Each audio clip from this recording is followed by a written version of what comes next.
Bonjour à tous et à toutes, la vidéo du jour pour vous expliquer dans quel cadre demander une radio ou réaliser une radio avant d'aller voir l'ostéo. Alors, en quelques semaines, là, j'ai eu plusieurs consultations où j'ai été obligée de réorienter les patients afin de demander des examens complémentaires. Moi, mon premier boulot en tant qu'ostéo, c'est de définir mon champ de compétences, c'est-à-dire de savoir quelles douleurs sont pour moi et quelles douleurs ne sont pas pour moi. Qu'est-ce que je vais pouvoir soulager, qu'est-ce que je ne vais pas pouvoir soulager. Donc, pour moi, il y a deux catégories. Il y a les personnes de moins de 65 ans. Voilà, donc finalement, c'est plus facile dans le sens où une personne de moins de 65 ans qui a subi un traumatisme assez violent avec des douleurs intenses et qui empêche de dormir, examen complémentaire. Voilà. La difficulté dans ce cadre-là, c'est de définir qu'est-ce qu'un choc violent, effectivement. Mais voilà, de manière générale, une douleur très intense et qui vous empêche de dormir, on fait des examens complémentaires. Ensuite, pour les personnes de plus de 65 ans et pouvant présenter une fragilité osseuse. Alors, qu'est-ce qu'une fragilité osseuse?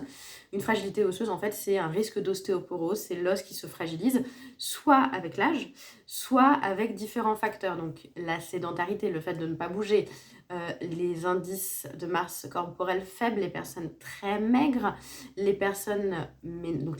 femmes ménopausées, les femmes à qui on a fait aussi une hystérectomie, on a enlevé l'utérus et les ovaires de manière précoce.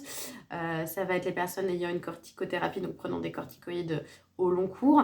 Voilà, tous ces facteurs-là peuvent potentiellement favoriser l'apparition d'une ostéoporose. Et là, donc l'ostéoporose, c'est une fragilisation de l'os avec un risque accru de fracture. Et ces fractures-là, figurez-vous qu'on n'a pas besoin de faire une chute pour avoir une fracture.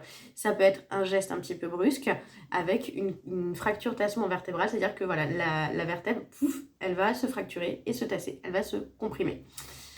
Et ça, c'est assez difficile à déterminer. C'est pour ça que si vous venez me voir en consultation, que vous avez plus de 65 ans, des douleurs intenses, une impotence fonctionnelle, c'est-à-dire que vous avez du mal à bouger et que vous présentez ou que vous présentez des facteurs de fragilité osseuse, je vous demanderai, avant de vous toucher, une radio. Donc, je sais que ça peut être un petit peu frustrant. Quand vous venez chez moi, vous espérez que je vous soulage le jour même, à l'instant T, mais c'est une question de sécurité. Parce que, qu'est-ce qui se passe si moi, je vous manipule, si je travaille sur une fracture tassement? Et bien alors, vous risquez que j'aggrave la fracture, vous risquez que j'augmente la fracture, et vous risquez aussi que je la déplace avec une compression nerveuse, donc soit de la moelle épinière, soit des nerfs. Donc ça, on aimerait plutôt éviter. Donc voilà, donc je sais que parfois c'est frustrant de venir à mon cabinet et que je vous réoriente chez votre médecin aux urgences, mais ça ne me fait pas plaisir non plus. Mais voilà, si ça vous permet, cette vidéo vous permet de vous éclairer un petit peu sur la marche à suivre en cas de douleur intense, avec ou sans traumatisme. Voilà, si ça peut aider. Je vous souhaite une excellente journée. Au revoir.